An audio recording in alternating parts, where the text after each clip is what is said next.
안녕하세요. 29살 여성입니다.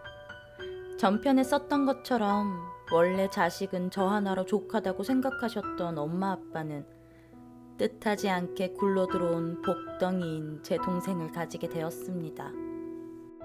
엄마, 엄마한테 자꾸 아기 소리 나요.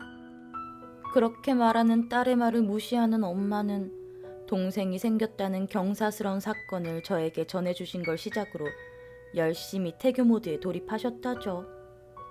그와 동시에 동생이 태어나기 전까지 무수히 많은 일들이 일어났지만 그 중에 일부만 오늘 풀어보도록 할게요. 저는 8살까지 형제자매 없이 커서 그런지 동생이 생긴다는 건 더없이 기쁜 소식이었어요. 학교만 갔다 오면 아직 부르지도 않는 엄마 배를 쓰다듬으며 혼잣말을 했다고 하네요. 엄마 아빠는 제가 더 어렸던 시절부터 남과는 조금 다르다는 걸 느끼셨대요. 제가 배를 쓰다듬으면 엄마는 저에게 동생이 딸이었으면 좋겠냐, 아들이면 좋겠냐라고 엄마가 물으시면 엄마는 벌써 알고 있잖아요. 그렇게 쿨하게 대답하기 일쑤였다고 하네요. 병원에서 성별 검사를 할 수도 있었지만 그때 당시에는 불법이었다고 했어요. 여자든 남자든 건강하게만 태어나다오라는 엄마 아빠의 신념으로 성별 검사는 패스했어요. 엄마는 타고난 촉으로 제 동생의 성별을 이미 알고 계셨다고 했지만 아빠에게는 말해주지 않으셨대요. 뭐 일종의 서프라이즈라고 했어요. 궁금증이 도지셨던 아빠는 매일매일 엄마와 저에게 번갈아가며 동생의 성별을 묻는 게 일상이 되셨고요. 그럴 때마다 우리 모녀는 약속이라도 한 것처럼 침묵을 했죠. 그러던 어느 날 저녁에 제가 아빠 손을 이끌더니 밖에 나가자고 조르더래요. 엄마는 집에 계시고 아빠랑 나랑만 집 앞 공원에서 바람 쐬며 걷고 있는데 글쎄 제가 아빠한테 아빠 등에 업히고 싶어요. 그렇게 말을 하더래요. 그렇게 아빠 등에 업힌 전 아빠 귀에 대고 킥킥 웃으며 장난을 치더니 아빠도 이제 동생 태어나면 목욕탕 같이 다닐 수 있으니까 좋죠. 제가 뜬금없는 말을 하더래요. 우리 아빠는 둘째가라면 서러운 딸바보시지만 아들들을 거느리고 목욕탕 다니는 아빠 주위 분들을 참 부러워하셨어요. 물론 몰래 부러워하셨죠.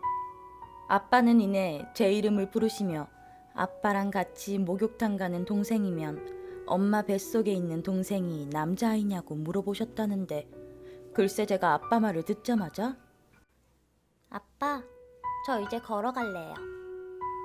그렇게 등에서 풀쩍 뛰어내려 집으로 총총 걸어가 버리더래요. 시간이 지나고 엄마 배는 점점 불러오고 저는 엄마, 다른 아기들은 응애응애 하고 우는데 왜 내 동생은 어흥 하고 울어요? 그런 소리를 짓거려댔고 그때마다 엄마는 그게 무슨 소리냐고 물으시고 동생이 어흥 하고 울잖아요. 저는 그렇게 짧게 대답했대요. 또 아이 이름은 아이가 태어나면 생시를 들고 장명소에 가서 지을 예정이었으므로 엄마 아빠는 동생의 태명인 복덩이로 부르고 계셨는데 전 자꾸 엄마 배를 쳐다보면서 범아, 누나야. 그렇게 말을 걸었더랬지요. 범이? 범이가 누구지? 누구긴 누구예요. 희야 동생이지.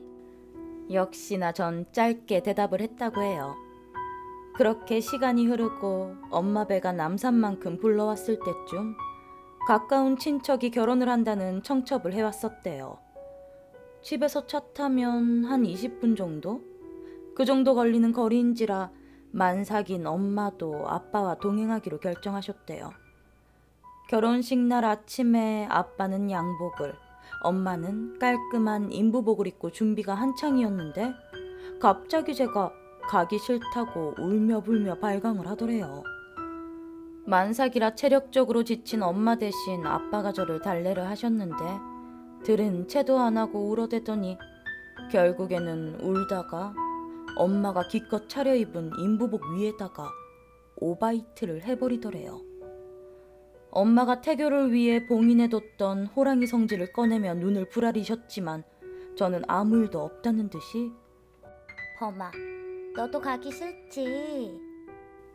전 그렇게 한마디 하고 딴청을 부렸다네요.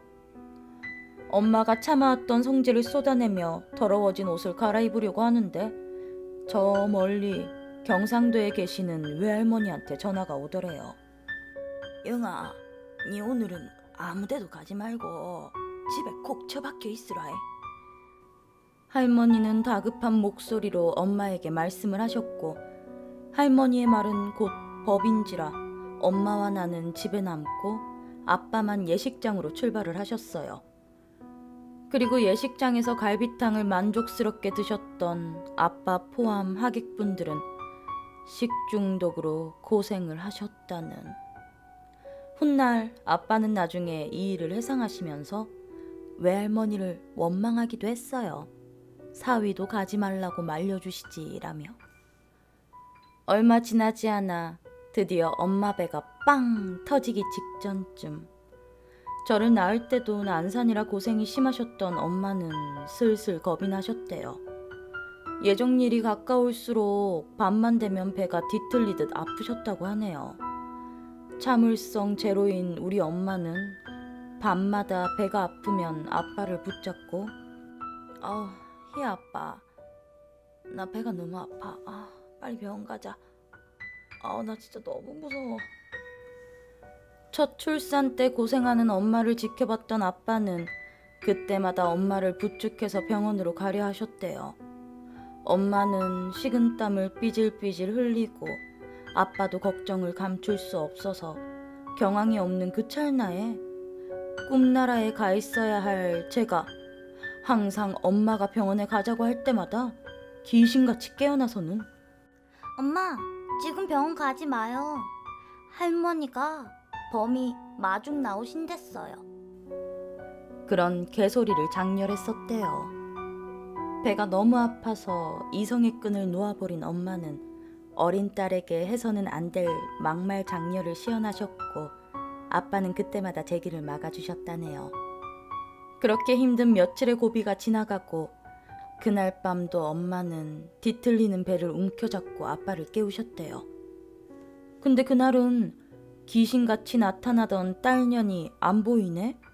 이때다 하신 우리 엄마는 아빠를 재촉해서 병원으로 직행하셨대요. 난산이었던 첫 출산과 달리 너무나 쉽게 득남을 하셨고요. 아빠는 여기저기 출산 소식을 알리셨고 저희 큰아빠, 큰엄마가 축하하러 오셔서는 동서 고생 많았네. 둘째도 어머님 기일에 맞춰 나오라 고생했고.